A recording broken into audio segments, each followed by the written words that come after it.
내가 우리 학생들이 보다 수업에 적극적으로 참여하고 질문하고 자기 의사를 표현할 수 있는 것에 대해서 여러 번 강조를 했지만 사실 그렇게 쉽게 이루어지는 일이 아닌 것 같고, 또 여러 학생들한테 이제 좋은 의견을 또 제시를 하라고 해서 한 서너 명의 학생이 나한테 또 의견들을 제시를 했어요. 그것들을 이제 참고를 하지만 현실적으로 또 적용하기가 또 어려운 측면도 있고, 그래서 내가 이번 학기 내내 이 문제를 가지고 고민하고 있습니다. 어떻게 하면 한국의 사회문화적 맥락에서 학생들이 보다 더 적극적으로 수업에 참여하고 자기 의사 표현을 할 수 있을까? 그게 나는 매우 중요한 일이라고 보거든요. 자신의 의사를 적극적으로 개진하고 자기의 주장을 설득력 있게 표현하지 못하면서 어떻게 앞으로 어떤 리더가 되거나 또 창의성을 발휘할 수 있을까? 이건 굉장히 중요한 과제라 나름대로 고민을 하고 있는데, 한번 여러분들에게 조금 도움이 되기 위해서 도대체 질문이라고 하는 게 뭔가에 대해서 한번 정보를 좀 전달할까 합니다. 이건 내가 어떤 다른 책들을 참고해서 이렇게 얻었다기보다 이제 내가 경험해서 스스로 한번 생각을 해본 거예요. 그러니까 또 다른 의견도 있을 수 있고, 그러면 한번 여러분들의 의견을 좀 더 제시해서 또 보완할 수도 있겠고요. 그래서 내가 생각하는 이러한 강의실 내에서의 질문이라고 하는 건 크게 세 가지가 있지 않을까. 그리고 이건 비단 이런 강의실만이 아니라 다른 어떤 상황에서도 비슷할 수 있다고 생각돼요. 첫 번째 질문은 어찌 보면 가장 기본적인 수준의 질문입니다. 어떤 것이 자기가 들은 것이 제대로 들은 것인지를 확인하는 수준이죠. 그래서 여러분들이 나한테 질문하는 거에 한 95%는 되게 이런 수준의 질문이에요. 자기가 수업 시간에 필기한 게 내가 얘기한 것과 맞는지, 이런 것들이 되게 가장 기본적인 수준이죠. 그런데 이제 그거 다음에 수준의 질문은 일종의 검증성 질문이라고 볼 수 있어요. 예를 들어서 이제 내가 얘기했던 그 내용들 간에 뭔가 좀 내용이 불일치하거나, 또는 내가 얘기한 거와 교과서에서 나온 것과 불일치하거나, 이런 것들 사이에서 논리적으로나 내용적으로 어떤 것이 옳은지를 이렇게 증명하고자 하는 그런 수준의 질문이 있는데, 이것은 지금까지 여러분이 질문한 것 중에 한 2~3% 정도였던 것 같아요. 근데 가장 높은 수준의 질문은 자신의 어떠한 의견을 제시하는 거라고 생각돼요. 그러니까 이것은 단순하게 자기가 받은 메시지가 제대로 정확하게 자기가 이해한 건지, 아니면 자신에게 전달된 정보나 메시지들이 논리적으로 내용적으로 일치하는지, 그러한 수준이 아니라 자기가 받은 메시지, 그것이 정보가 될 수도 있고 지식이 될 수도 있고, 경우에 따라서는 이 메시지의 전달자의 주관적인 가치나 주장일 수 있어요. 그것에 대해서 특히 주장이나 가치는 주관적이고 상대적인 것이라 그것과 다른 생각을 가질 수도 있죠.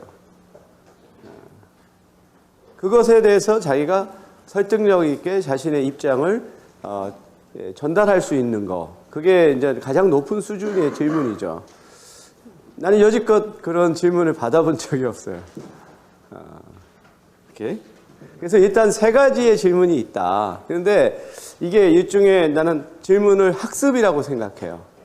처음부터 질문을 잘하는 것이 나올 수는 없고, 여러 번의 학습을 통해서 다음 단계로 진화할 수 있다고 생각해요.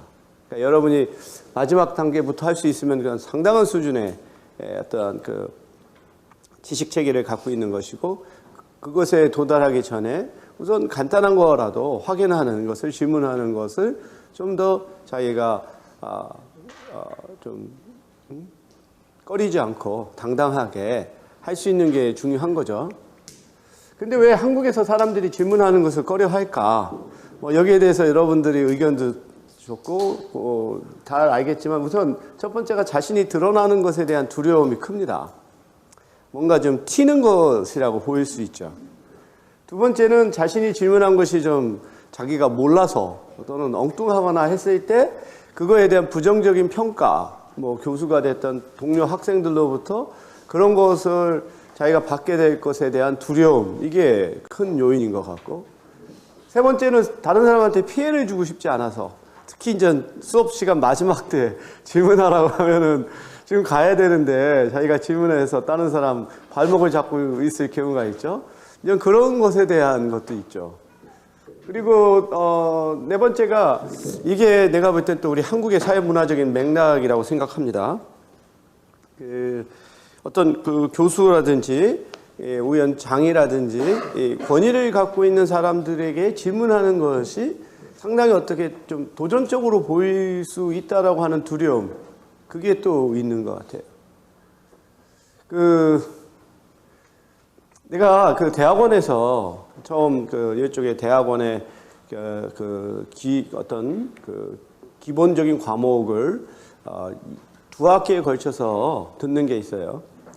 2학기 때 이제 학생들의 발제가 있었습니다. 그래서 제가 아주 자신있게 제일 먼저 손을 들어서 발제를 먼저 하겠다고 했어요. 그래서 나름대로 준비해서 발제를 했습니다. 근데 이제 교수가 두 분이 이제 들어와서 강의를 하는 수업인데, 거기에 이제 담당 교수가 나한테 질문을 해요. 질문을 하는데 내가 그 질문에 대해서 제대로 답을 못했어요. 그리고서 그게 내내 마음속에 부끄러움으로 나와가지고 이걸 어떻게 정말 극복할까 굉장히 고민을 많이 했죠. 근데 내가 왜 질문에 대한 답을 못했을까? 첫 번째 내가 느꼈던 것은 내가 그 질문에 대한 어떤 정확한 답변을 할 수 있는 지식이나 그것이 부족했다라기보다 그런 질문을 받았던 것이 처음이었던 것 같아요. 그것도 교수가 학생한테 질문을 한 거. 나는 학부만 공부하고서 유학을 갔기 때문에 대학원을 경험 많이 못했죠. 그래서 처음으로 교수가 나한테 질문을 하는 것에 대해서 생소했고, 교수한테 또 자기의 주장을 펴진다고 하는 것이 그런 경험이 없었고, 그 이후로 나는 각고의 노력을 했어요. 각고의 노력을 해서 정말로 그런 학술 장소가 됐든 어떤 장소가 됐든 다른 사람이 질문한 것에 대해서 정확하게 나의 입장을 전달할 수 있는 능력을 많이 길렀습니다. 그래서 지금은 내가 그런 면에서는 부족함이 없다고 생각하는데, 그게 바로 그러한 아주 아픈 경험을 느끼고 그것에 대한 원인 분석, 그걸 어떻게 극복할까에 대한 노력을 통해서 나름대로 능력을 길렀다고 생각되는데, 지금 와서 생각해도 그런 것 같아요. 한국적 맥락에서 교수가 질문한 것에 대해서 자기의 입장을 아주 당당하게 이게 말할 수 있는 그러한 것이 형성되어 있지 않죠. 이러한 이유들로 인해서 아마 이거 말고도 또 다른 것들도 있을 수 있어요.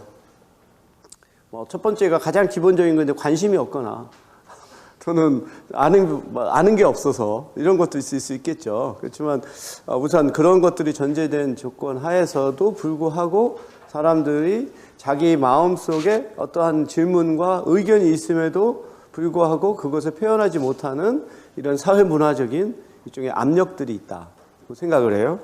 그러면은 이걸 어떻게 우리가 개선할 건가? 이 한국적 맥락, 이걸 우리가 벗어날 수 없잖아요. 여러분도 만약 미국이든 유럽이든 가면 다른 환경이니까 거기에 적응하면서 잘 할 수 있을 텐데, 우리 한국에서 사는 한 이것은 우리가 거부할 수 없는, 부정할 수 없는 현실인데, 이러한 상황에서 어떻게 사람들이 보다 자유롭게 질문하고 자신의 의사를 표현할 수 있을까? 이것에 대해서 이제 고민하고 있습니다.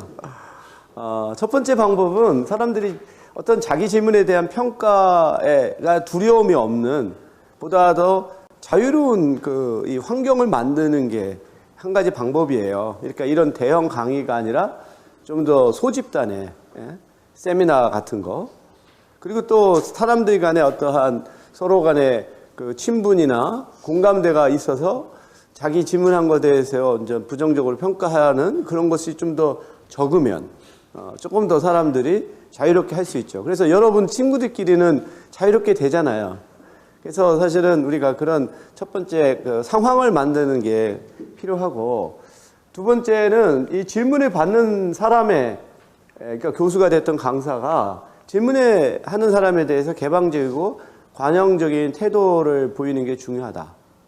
그러니까 어떠한 질문이라도 그것을 경청하고 그 다음에 성실하게 답할 뿐만 아니라 질문한 것에 대해서 굉장히 아주 칭찬과 격려를 하는, 그럼으로써 이제 이 자기가 혹시라도 엉뚱한 질문에서 부정적 평가를 받을지 모른다는 것에 대한 두려움을 감소하는 게 나는 굉장히 중요하다고 생각돼요. 그래서 교수의 역할이 여기서도 중요하다고 보고, 세 번째는 질문할 수 있는 구체적인 큐를 제시하는 것도 중요하다는 거죠. 막연하게 뭐 질문할 거 없어요? 라기보다 뭔가 질문을 할 만한 어떤 단서, 이런 것들을 제공함으로써 사람들이 질문할 거리를 찾게 하는 것도 한 가지 방법이 되겠다.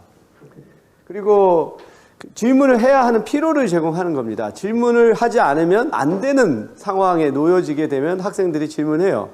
대표적인 게 누구를 호명을 해서 질문을 하라고 하면 질문을 하죠.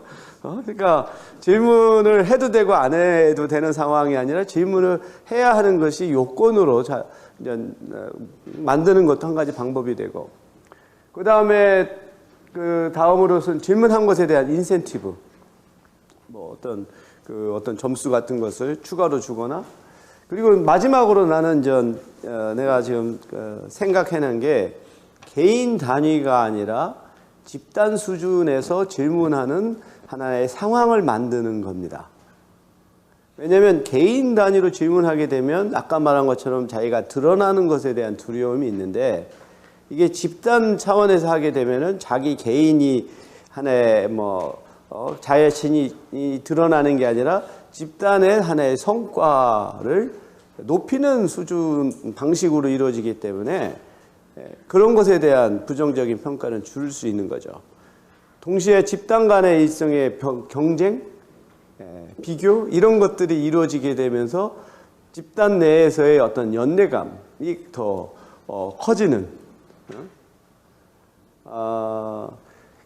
이 집단이라고 하는 것이 얼마나 강한 힘을 발휘하냐면, 지난번에도 우리가 집단 속의 개인에 대해서도 얘기했지만, 단지 자기가 어떤 그룹에 속해 있다라고 하는 인식 자체가 내 집단 성원에 대해서는 친밀감을 형성하고 외집단 성원에 대해서는 경쟁심을 갖고, 이 집단 간에 있어서의 아주 비교 또 차이가 두드러지는 아주 강력한 힘을 갖고 있어요.